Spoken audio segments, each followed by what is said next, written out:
Hey everyone, Liam here, one half of Birmingham-based food podcast Breaking Bread. Really happy to have you all here with us today. Obviously still no Carl. Carl's still out, keeping Birmingham supplied with Wi-Fi and internet. I'm still flying solo, which is starting to get a little bit weird. Got a really exciting episode now today. I kind of touched on it on the intro to the last episode.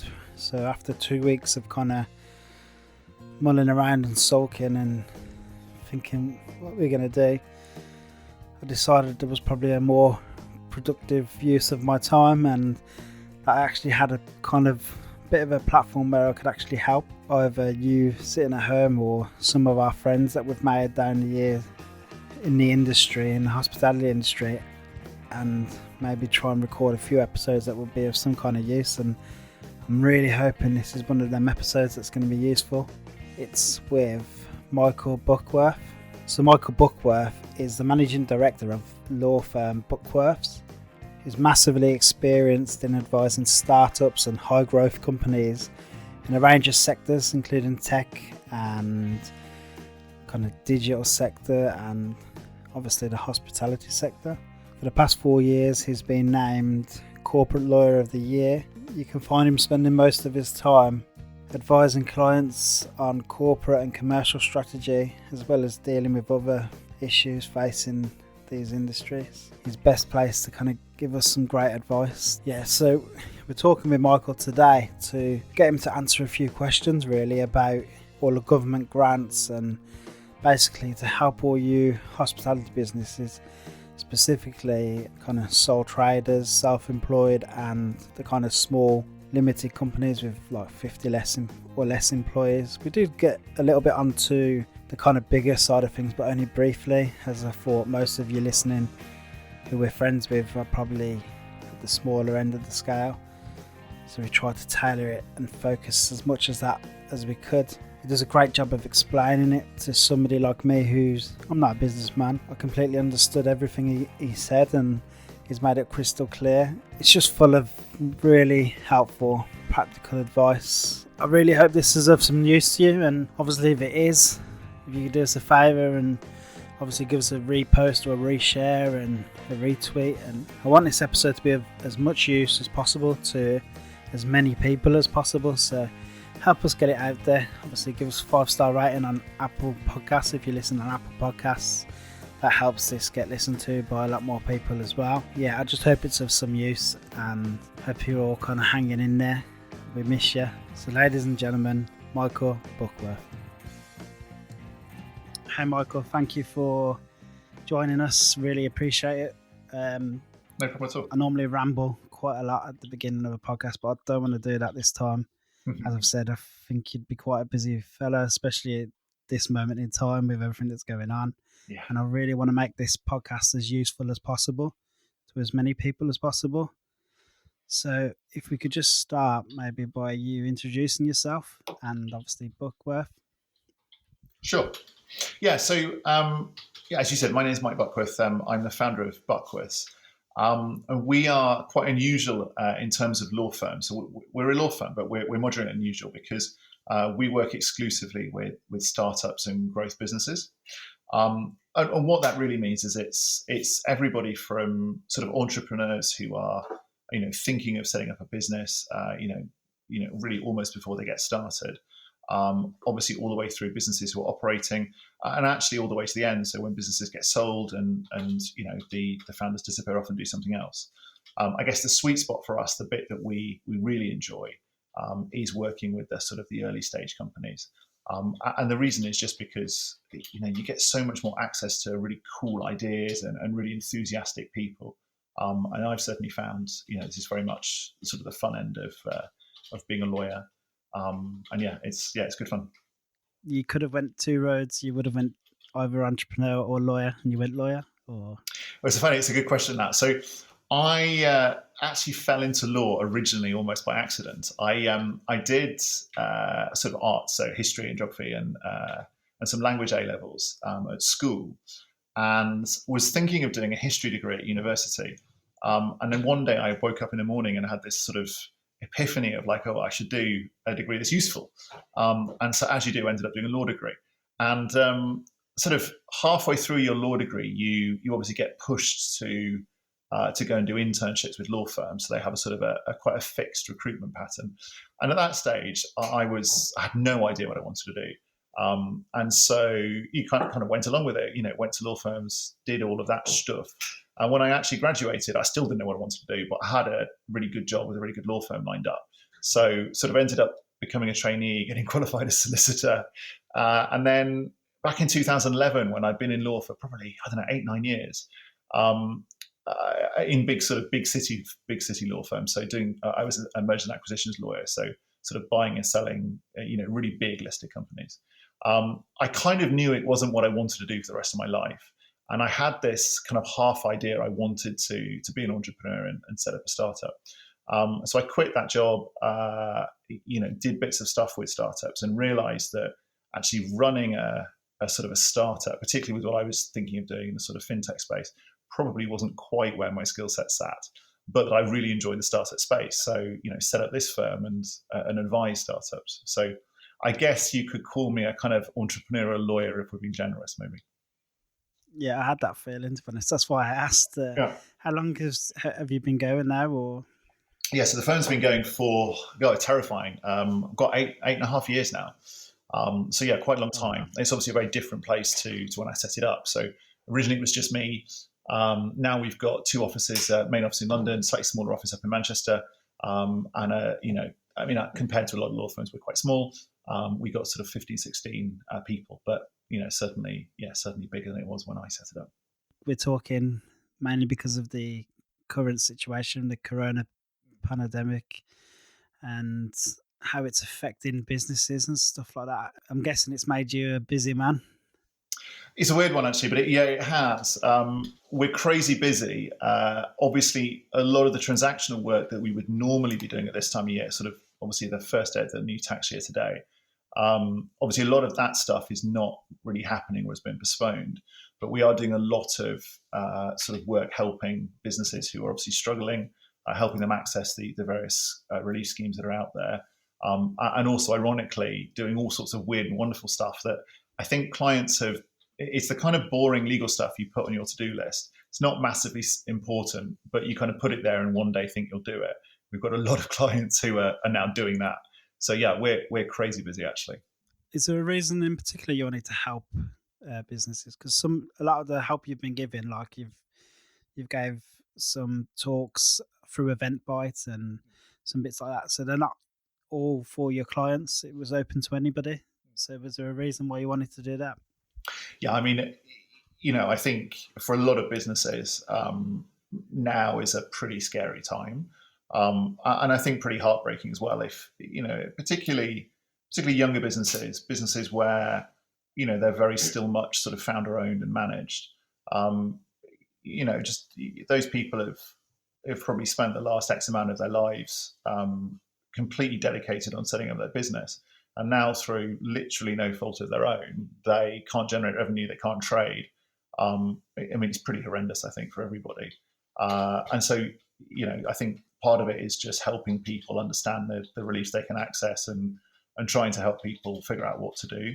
I think we realized quite quickly, just from the sort of questions that were coming from our clients, that the schemes themselves are not always that easy to navigate. And I think a lot of our clients are asking a lot of the same questions. So we kind of figured that we could do, various different events and that sort of thing to help people navigate the schemes and figure out what they need to do. Yeah, and in typical government fashion, they're never as clear as they really should be. Yeah, although actually, I'd agree with you generally, but I think the government have done a really good job in respect of these schemes, in that the guidance they've put out is way, way better than normal. And actually is relatively easy to understand. I think, and I should probably say that obviously comes from a lawyer who's used to reading a lot of HMRC guidance. But I actually think the government has done quite a good job at getting these schemes out there really remarkably quickly in context, and providing sort of guidance that kind of fits together and broadly makes sense, or at least can be interpreted by lawyers and accountants on behalf of clients. Yeah, maybe I'm just thinking that it was maybe they announced the reliefs, but then didn't kind of put the links up to anything until maybe a couple of days later. So there was a few days where some of the smaller business owners were thinking, "Oh, is it definitely come? How do I apply?" And Yeah, but I suppose it's to be expected when they're doing legislation like this, like just off the cuff, pretty much. There's going yeah, to I be a think little that's right. delay. Yeah, I think that's right, and I think the government's sort of, I guess, initial priority was to calm people down, make sure that people realised the government were going to help, and sort of get the message out there that they were stepping in where they could. And I think you're right. The guidance obviously took additional time to come out, and presumably they have to consult with HMRC about how they do it. And obviously today, as we're talking, a number of the schemes are still not actually available so that people can claim against them. So the furlough scheme we'll talk about in a sec, that sort of online system is not yet there. But I think the government obviously working on it, and it'll pop up in the near future, hopefully.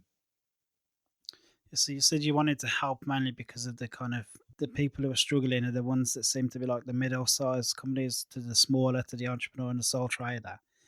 And as like we're not personally involved in the hospitality scene, but Mm.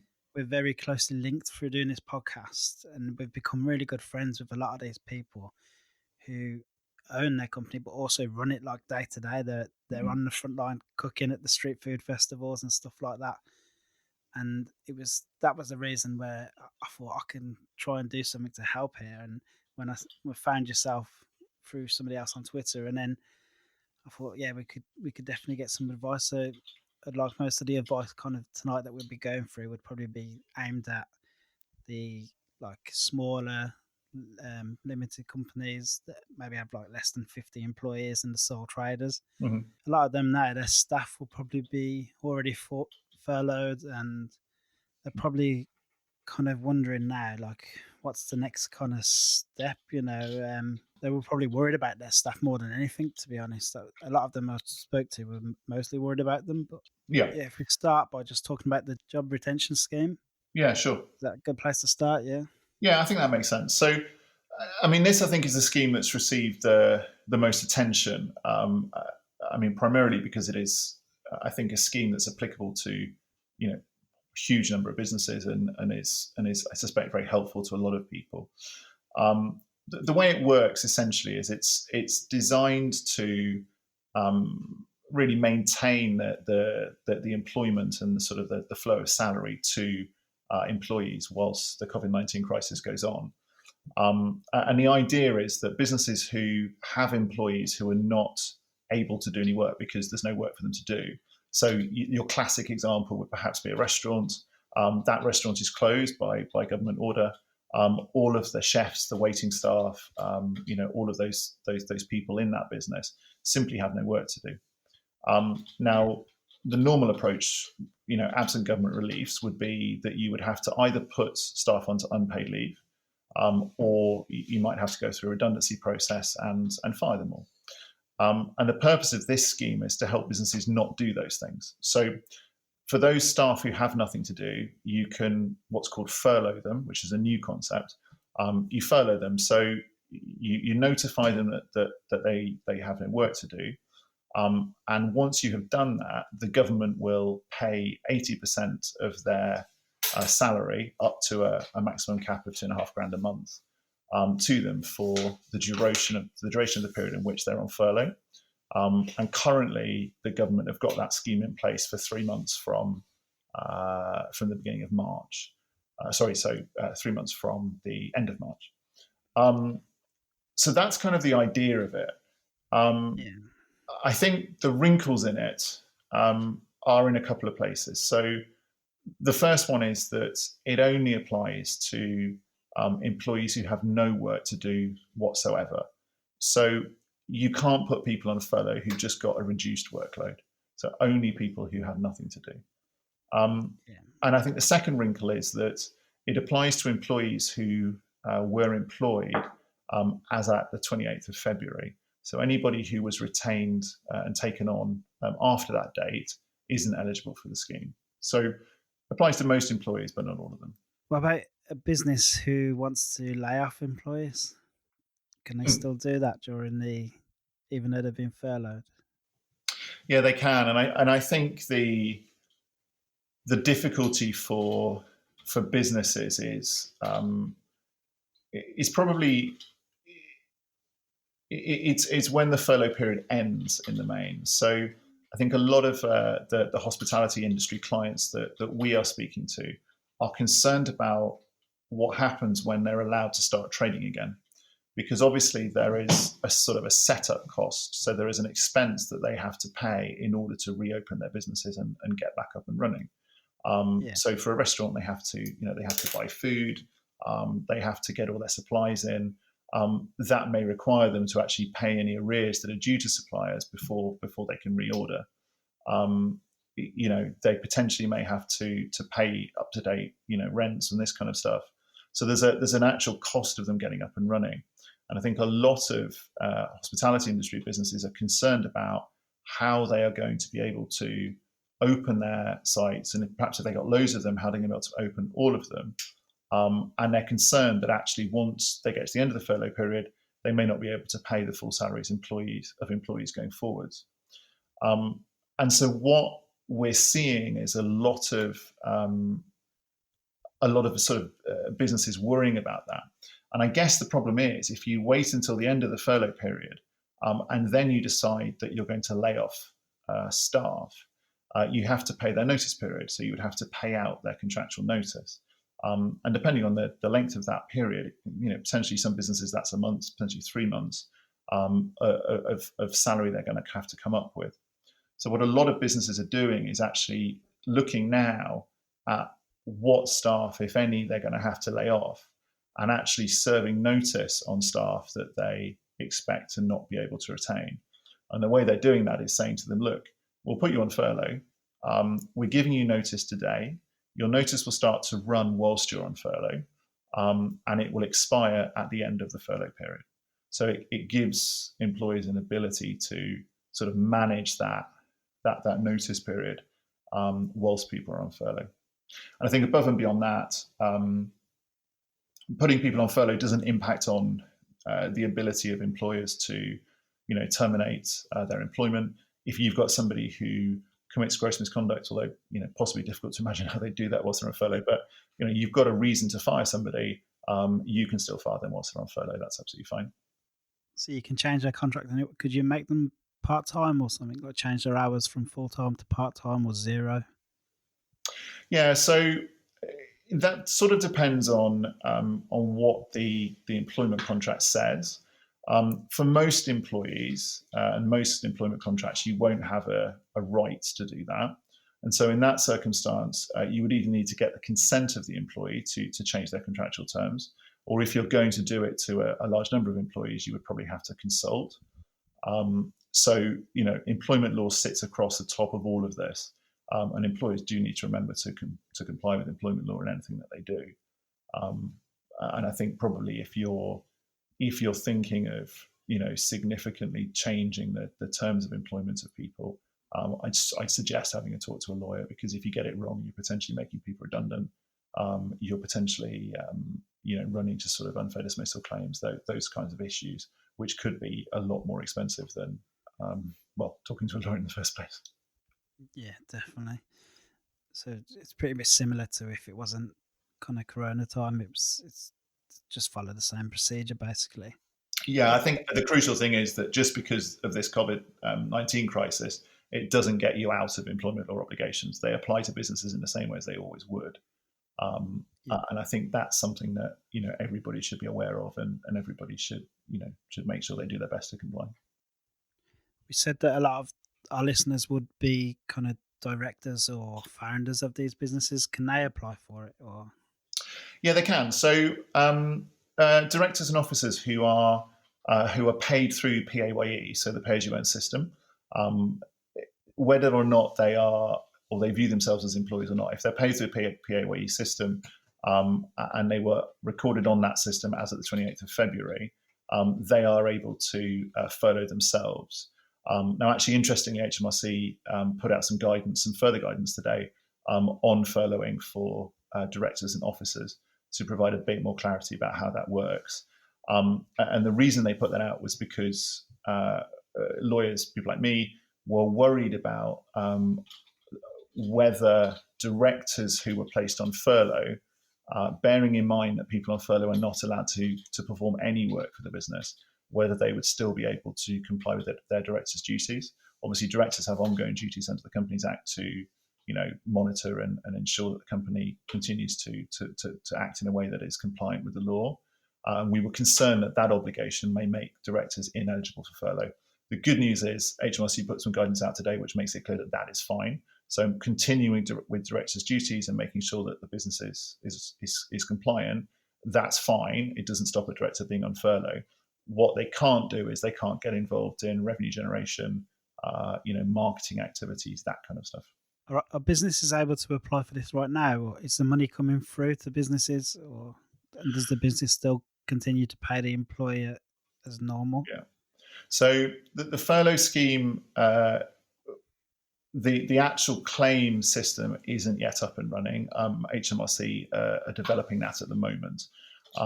The guidance that came out this morning suggested they expect it to be up in the next couple of weeks, and they expect that money will be able to be paid to businesses at the end of April.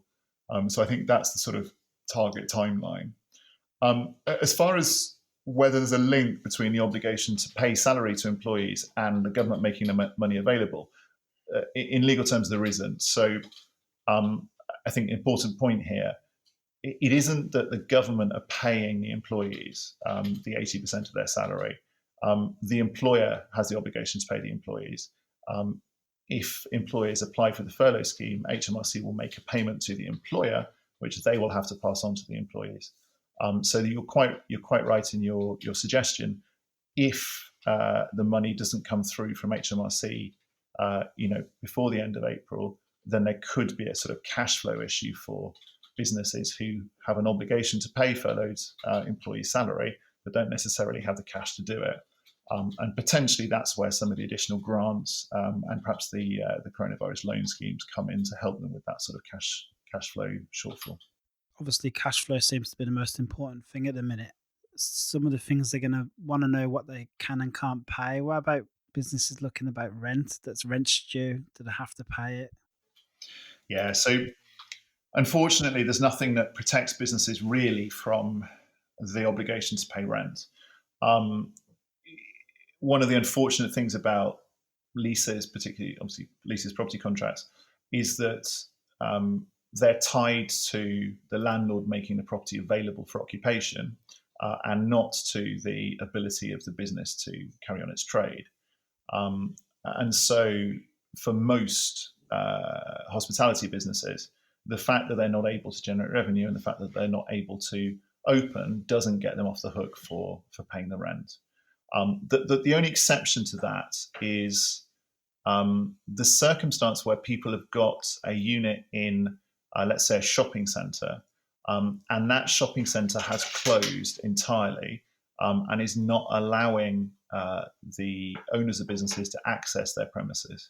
Now, in that circumstance, you could argue that the landlord is not meeting its obligations under the lease by allowing what's called quiet enjoyment of the property. So basically the ability for the tenant to use the property.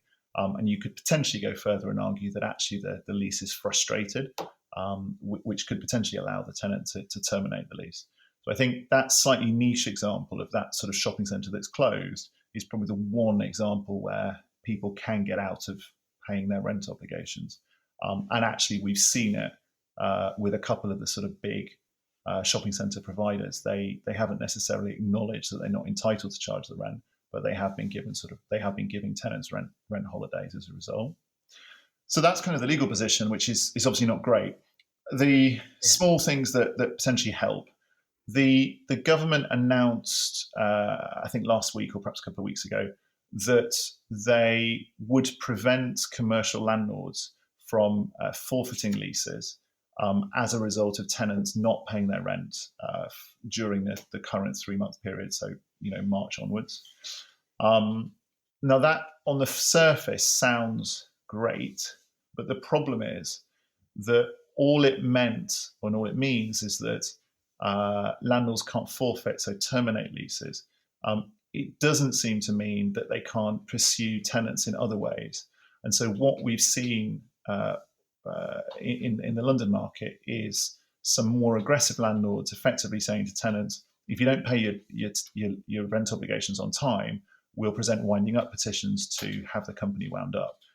Or that's for a company. Potentially, if you had a sole trader, they could present a bankruptcy petition to have the sole trader made bankrupt. So I think there is a sort of a risk with relying too much on that sort of government protection with in not allowing landlords to forfeit leases.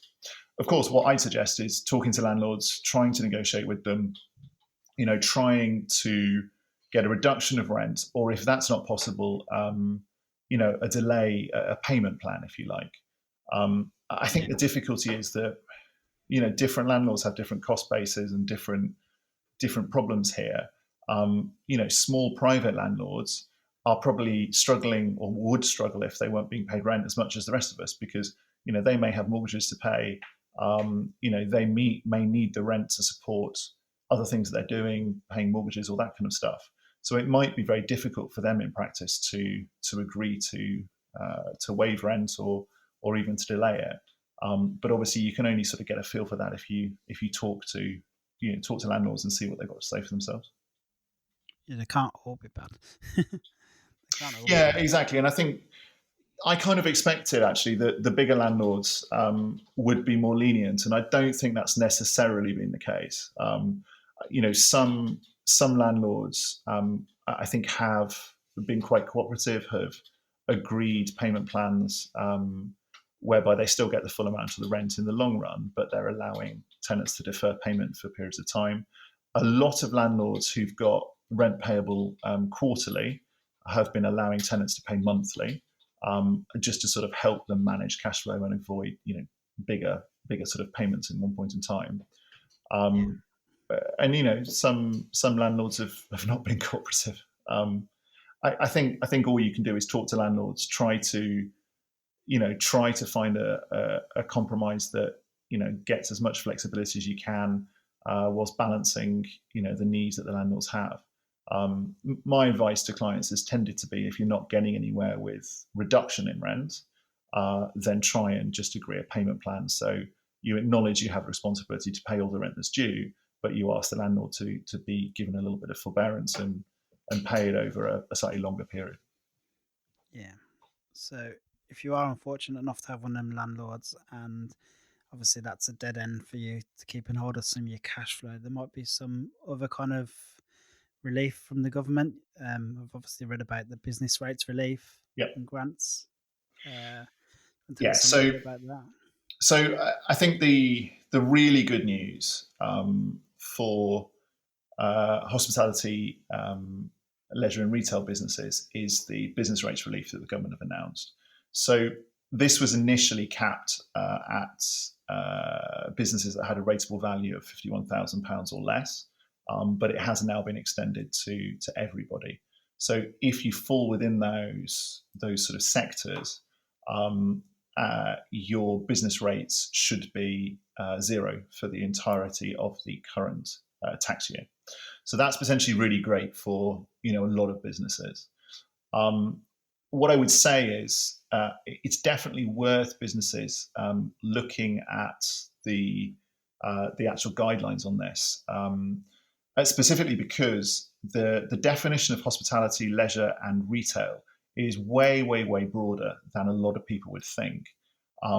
So it covers restaurants, coffee shops, shops on the high street, but it also covers sports grounds, hotels, beauty salons, nail salons, spas, all sorts of stuff that you wouldn't immediately think would actually be covered.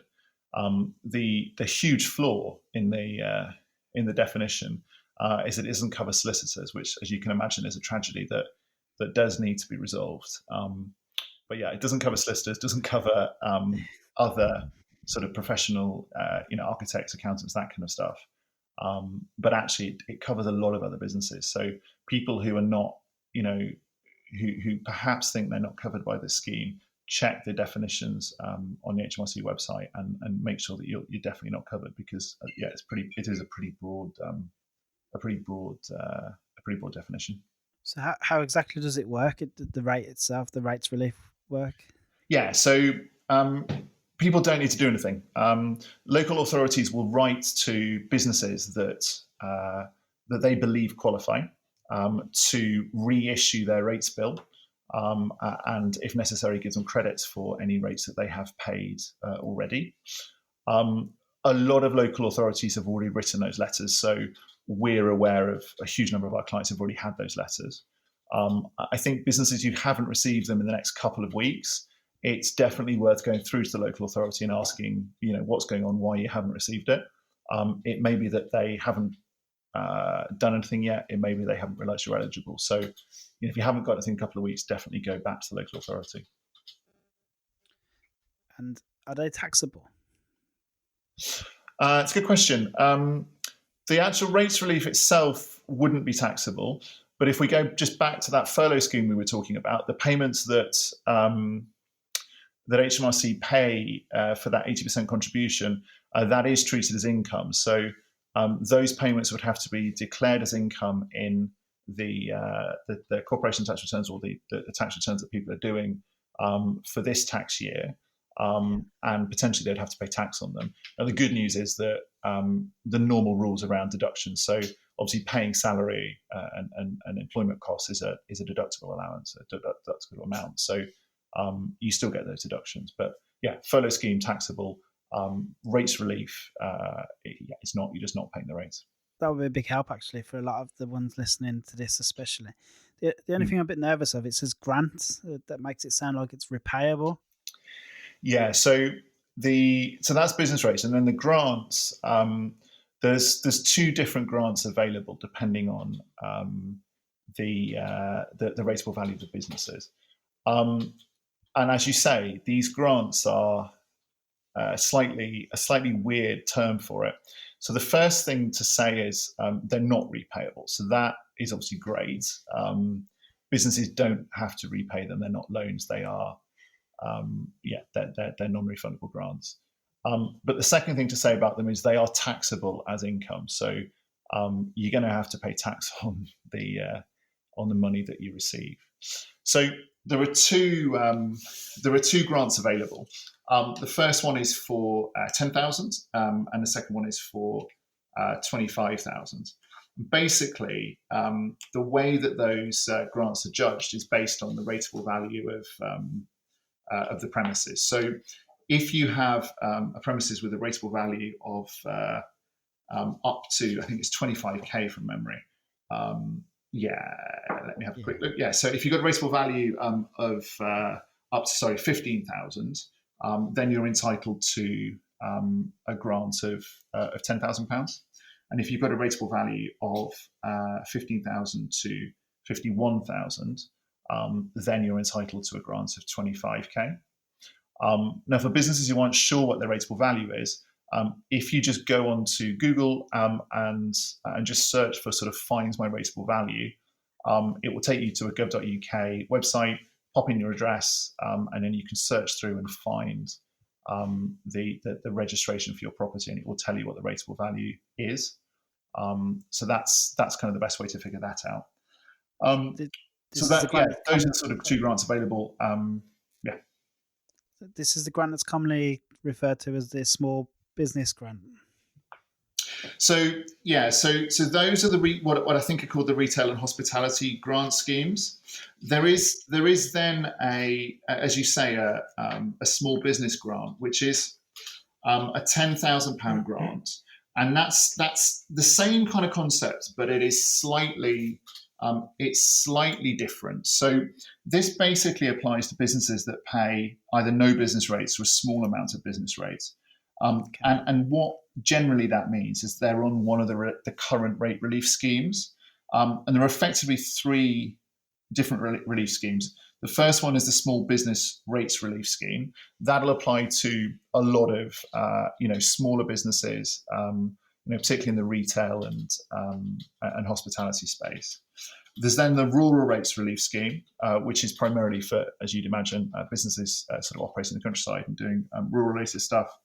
And then finally, there's the tapered reliefs, and tapered reliefs apply to businesses that have rateable values that lead up towards sort of 15,000.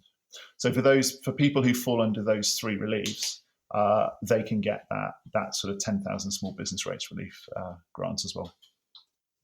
And you can get them, but that's good. I've got a specific question just from somebody who listens to the podcast and is a friend of mine. Basically, it's a small coffee shop that's opened up in Warsaw. They occupied the business premises on the 28th of February. So they applied for the small business rate relief. Mm-hmm. Oh no, I forgot to notify council of occupation and apply for the small business rate of relief until the 17th of March. Mm-hmm. Are they likely to be banned from claiming that small business grant? I think there's a couple of points on it. So when they applied shouldn't really matter. I think it's a question of when they said that their occupation began. So if they basically said that their occupation began, on the 28th of February when they got involved, or when they moved into the property, that should be fine. As far as so that's that will be the position on the grant.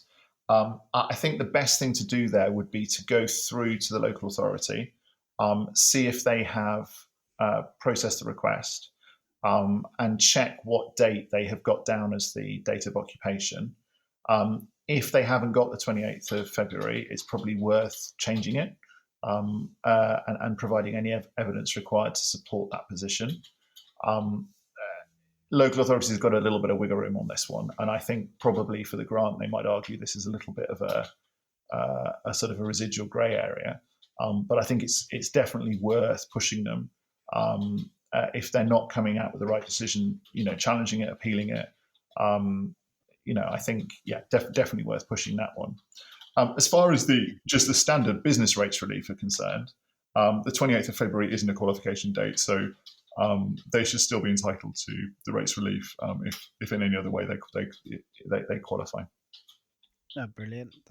That'd be some kind of comfort, I think, to them. I'll get them to kind of look into that. Covered the kind of smaller businesses and employers, but what about people that are self-employed? Yeah, there'll be a few of them listening as well. Yeah, so the government were perhaps a little bit slower at bringing out the schemes for self-employed people. And I think the reason for that was primarily that if you think about it, the government don't have as much information about self-employed people as they do about employed people. With employed people, every single month they get a whole bunch of information through the PAYE system. For self-employed, they effectively get that information once a year when tax returns are filed. And so reading between the lines, I think the government were just struggling to figure out how they were going to, sort of get the right information to be able to make a scheme work. But the good news is they've introduced a scheme, or they've announced a scheme that is actually conceptually relatively similar to the furlough scheme for employees. So the idea is that it pays to self-employed people 80% of their earnings, again up to a monthly cap of 2,500, and that's over the 3-month period from March, so giving a total cap of 7,500. Now, slightly differently to the employee scheme, the sums are paid in one go. So you make one claim for the whole 3-month period. Now, the rules are perhaps inevitably a little bit more complicated. So the scheme only applies to self-employed people whose what are called trading profits, so effectively the profits of their sole trader, were either less than 50,000 in the 2018-19 tax year, or if they're more than 50,000 in that tax year, on average for the 16-17, 17-18, and 18-19 tax years, they were less than 50k. So effectively, if you've got earnings more than 50k in the 2018-19 tax year, then you need to look back at the average across the 16, 17, 17, 18, 18, 19 tax year. If you're below 50k across the average, then great, you can go ahead and make a claim. And then the other sort of requirement here it really relates to the source of the self-employed person's revenue. So the crucial thing is that at least half of the income that the self-employed person has must come from their self-employed trading profits. And the reason is HMRC are trying to avoid a situation where you have somebody who is paid a salary, they have a job paid through POAE, they're furloughed on that, and then they start trying to claim under the self-employed scheme as well. Got to do a bit of both and then claim both. Exactly. Yeah. So that's kind of the way the scheme works. And as we said with the furlough scheme for employees, the cut-off date for employees to be on the PAYE system. So for the furlough scheme, it's the 28th of February 2020. So a relatively recent date. The difficulty for the self-employed scheme is that the cut-off date is effectively earlier. The relevant date here is that the self-employed person has to have submitted a self-assessment tax return for the 18-19 tax year. And I think that, effectively much earlier reference date just reflects the fact that HMRC just don't have and have no way to get current information for self-employed people. So the sort of requirements there are, tax return for 18-19 tax year, and it must be submitted in the next couple of weeks. So I think the big message to self-employed people is if you ain't done your tax return, get it in straight away, or you won't qualify for the scheme. I've heard are they fast tracking some of it as well to try and get it in fast to make sure it does get in time? Or yeah, I think we do lots of work with accountants, and there are some very stressed accountants out there at the moment who have had clients who generally have been relatively chilled about filing tax returns, who've suddenly popped up with panicking because they need all this stuff done in the next couple of weeks to make sure they qualify for the schemes. So we should all have a moment of sympathy, perhaps, for accountants who are having to handle this one. Yeah. What happens if you've been trading less than a year? As a sole trader, I mean, the answer is that you don't qualify for this scheme. So unfortunately, you're left with having to apply for universal credit, which is the newish version of unemployment benefit.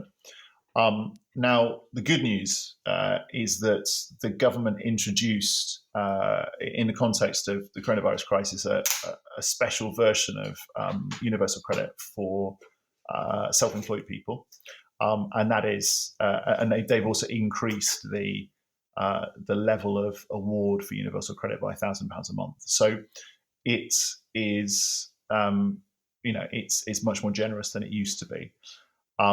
The problem, though, is that, as you can imagine, huge numbers of people are trying to apply for universal credit at the moment. I read in the paper that they reckon it's sort of potentially almost 1 million people who have tried to apply. And what that means is, the application process is much, much slower. We had a client who tried to fill in the online forms to start the qualification process and was 5,000th in the queue. So it's difficult, I think, to get signed up. And obviously, once you've got signed up, you have to be interviewed and you have to speak to officials to understand, what you're entitled to and all this kind of stuff. So I suspect what we'll see is a concerted effort by government to speed that process up. But I think my advice would be, if you don't qualify for any of the other schemes, and obviously you need some help, then try and get that universal credit application made as soon as possible, because the quicker you do it, the quicker you'll get money. It does get backdated, does it? Yeah, I believe it does. I think it does. I think it's more an issue of just being able to get the application in and processed, and being able to get access to funds in a timely manner. Yeah, I suppose that's no comfort if you're struggling now, I suppose, but Yeah, that's just what you have to do. If you get it in as fast as you can, that'd be for the best. yeah. We obviously we've aimed most of this at the small and the sole trader, and but obviously there's a couple more. We might have a few listeners who have a big company, and Yeah. there is a few kind of options available to them. There's some loans and Hmm. bits and pieces like that. So if you have time, it'd be good to go through that just for the few Yeah, that are listening. and you're quite right. We can talk about the business loan scheme, which actually is available to small businesses as well. Yeah, But sorry, I yeah, made that assumption because mm, I'd assume most of the smaller businesses probably it wouldn't be much of an option for them. I should have said that. yeah. I didn't make it quite clear. It is open to them, but it's not really. It's not a good option for them. I think that's right, and I think the difficulty is that if you're a small business and you have got no revenue coming in or minimal revenue coming in, taking a loan is not a particularly attractive solution because it's going to have to be repaid. You're just simply increasing the liabilities on your balance sheet, and I think to make matters worse, the a lot of the high street banks have not been as flexible and cooperative as perhaps I suspect the government intended. So there is a lot of reports of banks charging quite high interest rates, asking for personal guarantees from directors, which obviously makes the directors personally liable if the business defaults on the loan. Similarly, we've heard sort of stories from clients of banks imposing relatively onerous qualification criteria and asking for quite significant amounts of documentation that is difficult for businesses to provide in the short term. So I think you're right. Those business schemes are perhaps not hugely attractive for smaller businesses. For bigger businesses, though, potentially they are more attractive. So the schemes basically uh, allow businesses to borrow through loans, overdrafts, invoice finance, and asset finance up to £5 million, and that can be repayable for over a period of up to 6 years. Um, the government have sort of agreed to pay the interest for the first 12 months. And also the sort of arrangement fees that are payable to the bank in setting up the loans. So I think to that extent, it is quite attractive. Now, in the background, what the banks have done, what the government has done through the British Business Bank is guarantee 80% of the value of the loan. And so you would have thought that would reduce the risk of the borrower by 80%, but it isn't actually how it works. It actually reduces the risk of the bank. And I think this is sort of one of the challenges with these loans. In the event that the borrower can't repay, the bank would declare a default, and then the bank would come after the borrower. And if there's a personal guarantor, they come after the personal guarantor as well.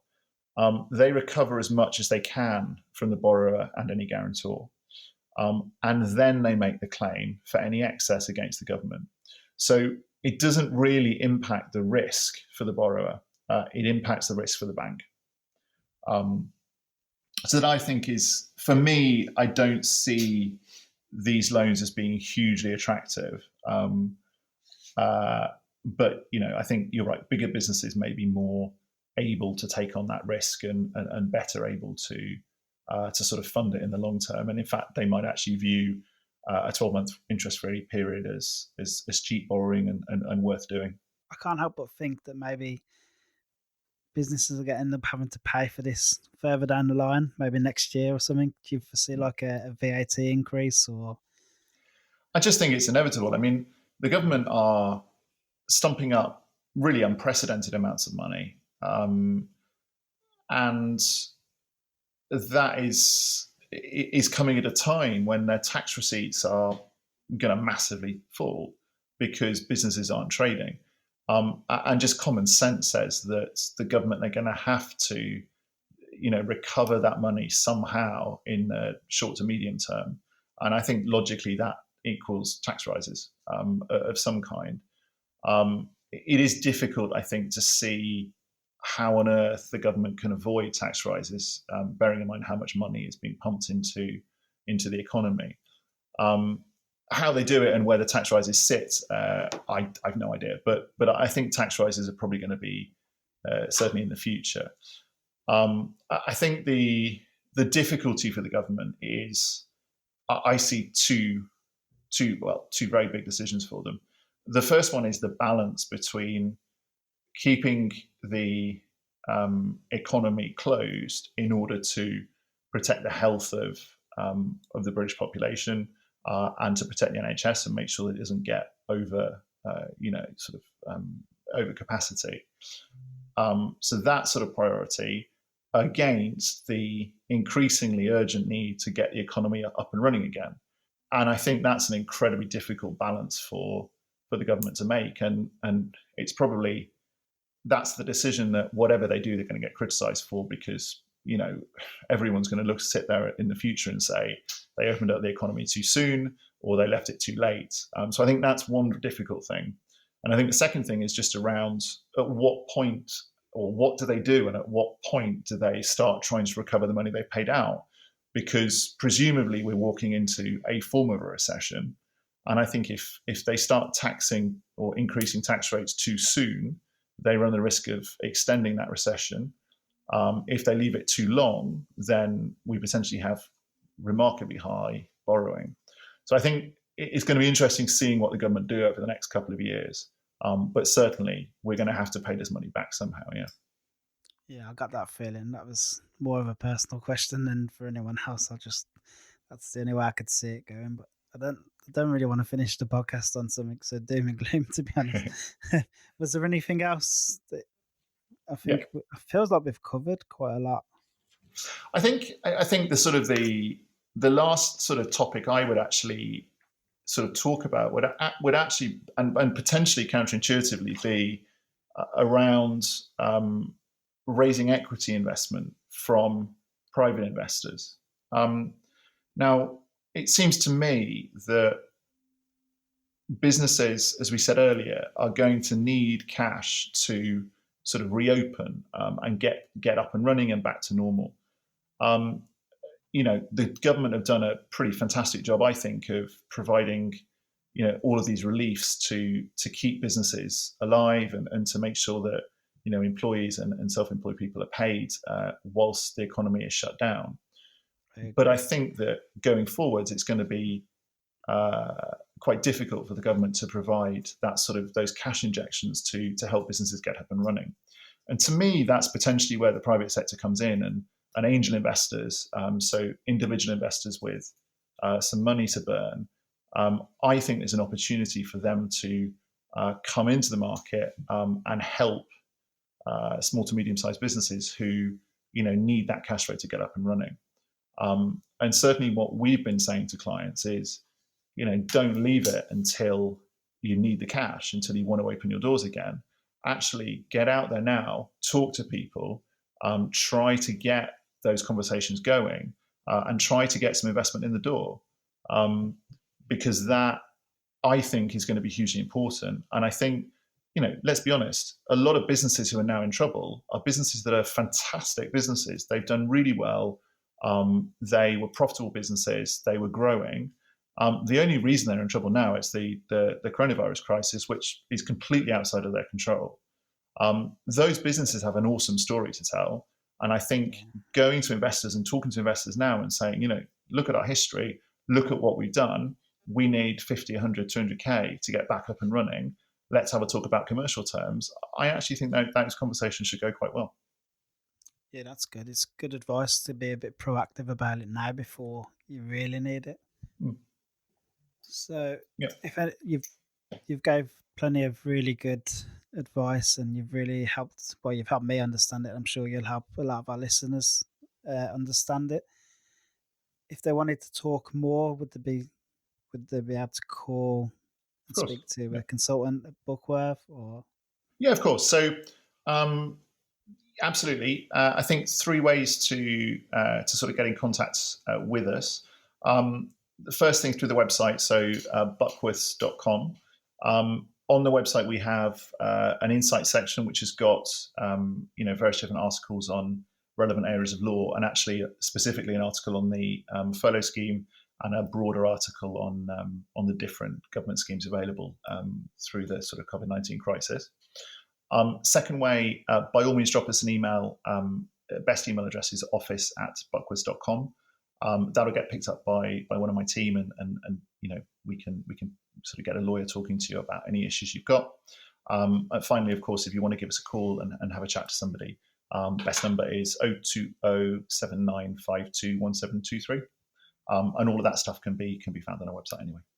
Brilliant. Yeah, I'll stick links and everything into all the show notes and onto our website and stuff like that, so cool. People will have no trouble finding you. I really appreciate this, Michael. No problems. I think it's been brilliant. Cool. Well, lovely to talk to you, and I hope that was useful. All right, Michael. Thank you. Thanks.